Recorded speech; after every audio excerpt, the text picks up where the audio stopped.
السلام علیکم دوستو آج ہم قرآن پاک کی سورہ بقرہ کی آیت نمبر 188 اس کا لفظی ترجمہ کریں گے اور تھوڑی اس پہ بات کریں گے. تو چلو دوستو شروع کرتے ہیں.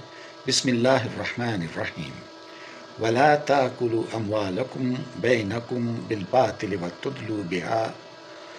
وَتُدْلُوا بِهَا إِلَى الْحُكَامِ لِتَأْكُلُوا فَرِيقًا مِّنْ أَمْوَالِ النَّاسِ بِالْإِثْمِ وَأَنْتُمْ تَعْلَمُونَ. بسم اللہ الرحمن الرحیم. اللہ کے نام سے شروع کرتا ہوں جو بڑا مہربان ہے نہایت رحم والا ہے. وَلَا تَأْكُلُوا اور نہ کھاؤ أَمْوَالَكُمْ مال تمہارے بینکم آپس میں بالباطل ناحق وَتُدْلُوا بِهَا إِلَى الْحُكَامِ اور نہ پہنچاؤ اسے حاکموں تک لِتَأْكُلُوا فَرِيقًا مِّنْ أَمْوَالِ النَّاسِ تاکہ تم کھا سکو کوئی حصہ مال میں سے لوگوں کے بالاسم گناہ سے وَأَنْتُمْ تَعْلَمُونَ اور تم جانتے ہو. دوستو اس سے پہلے کی آیات میں رمضان میں حلال چیزوں کے نہ کھانے کا ذکر ہے کہ رمضان میں آپ ایک مخصوص وقت میں حلال چیزیں بھی نہیں کھا سکتے، ممانعت ہے. اور یہ کہا جا رہا ہے کہ اس آیت میں کہ وہاں پہ حلال چیزوں کو آپ کے لیے ٹریننگ کے طور پہ نہ کھانے کی تاکید ہے کہ آپ اس کے قریب نہیں جاؤ، اور پھر افطار کے وقت آپ حلال چیزوں سے افطار کرو. یعنی ٹوٹلی آپ کے اوپر حرام چیزیں جو ہیں وہ حرام کر دی گئی ہیں کہ افطار جو ہے وہ بھی آپ حلال چیزوں میں سے کھاؤ، نہیں تو آپ کا روزہ قبول نہیں ہوتا.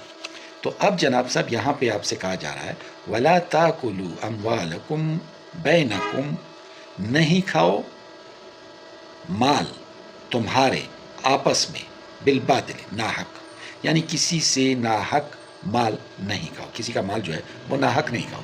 جیسے آج کل دفتروں میں ہوتا ہے خواہ مخواہ میں پیسے رشوت کے طور پہ لیے جاتے ہیں، یا پھر ٹھیکوں میں ہوتا ہے، یا دوسرے ایسے زندگی کے معاملات میں کوشش ہوتی ہے کہ کسی نہ کسی طریقے سے اس شخص کی جیب سے مال نکال لیا جائے.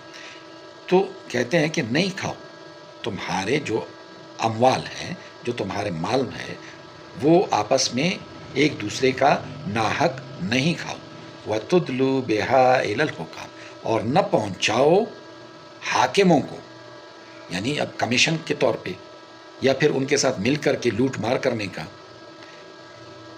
وَتُدْلُوا بِهَا إِلَى الْحُكَامِ لِتَأْكُلُوا فَرِيقًا مِّنْ أَمْوَالِ النَّاسِ تاکہ تم کھا سکو کوئی حصہ مال میں سے لوگوں کا. اب تم حکام کے ساتھ مل کر کے ان کو ان کا حصہ پہنچا کر کے یہاں لوٹ مار شروع کر دو، یہ بھی منع ہے بالاسم گناہ کے ذریعے سے. یہ گناہ ہے سارا. وَأَنْتُمْ تَعْلَمُونَ اور تم جانتے ہو یہ سب کچھ.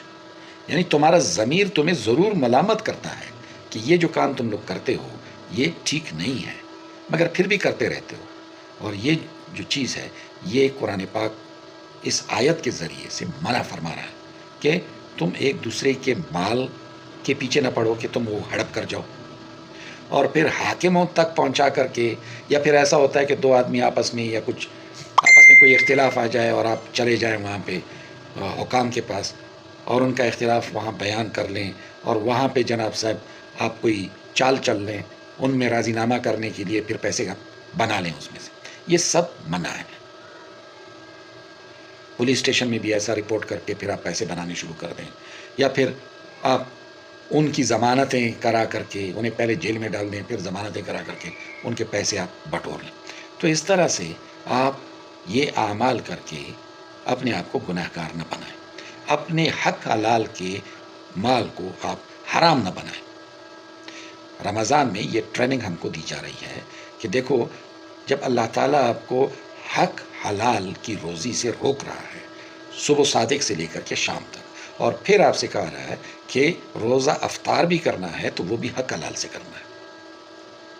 ایسا نہیں کہ کسی سے رشوت لے لی اور چلے گئے وہاں سے فروٹ لے لی اور دوسرا سامان لے لیا اور یہاں پہ آپ بیٹھ گئے. یہ آپ کا روزہ نہیں ہو رہا. یا ایسا ہی آپ بھوکے پیاسے رہ رہے ہیں، روزہ آپ کا قبول نہیں ہو رہا. تو اس طرح سے جب رمضان کے روزے کے لیے، حق حلال کے لیے آپ کو تلقین کی جا رہی ہے، تو دوسری زندگی میں بھی، رمضان کے علاوہ کی زندگی میں بھی ان چیزوں سے بچتے رہیں. انشاءاللہ کل ایک اگلی آیت، اس وقت تک کے لیے اجازت. اللہ حافظ.